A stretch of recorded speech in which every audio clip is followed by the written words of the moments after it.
Hello friends, మనం తరచుగా వింటుంటాం బ్యాక్టీరియాకు యాంటీబయాటిక్స్ పనిచేయడం లేదని, దానికి రెసిస్టెన్స్ వచ్చిందని.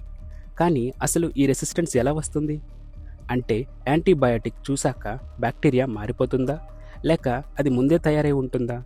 ఈ అద్భుతమైన ప్రశ్నకు 1943లో సమాధానం దొరికింది.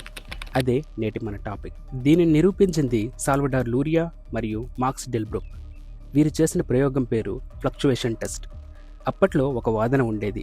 బ్యాక్టీరియా యాంటీబయాటిక్స్ను చూసినప్పుడు వాటి నుండి తప్పించుకోవడానికి తమను తాము మార్చుకుంటాయని.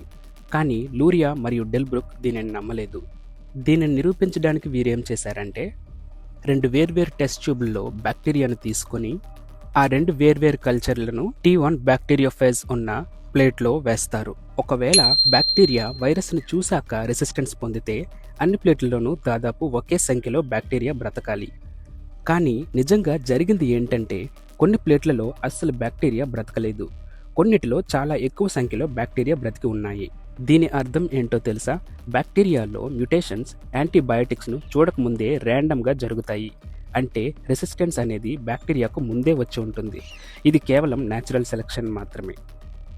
ఈ ప్రయోగం ద్వారానే మనం బ్యాక్టీరియా రెసిస్టెన్స్ అనే కాన్సెప్ట్ను అర్థం చేసుకున్నాం. ఇలాంటి సైంటిఫిక్ విషయాలు మీకు నచ్చితే మన ఛానల్ని సబ్స్క్రైబ్ చేసుకోండి.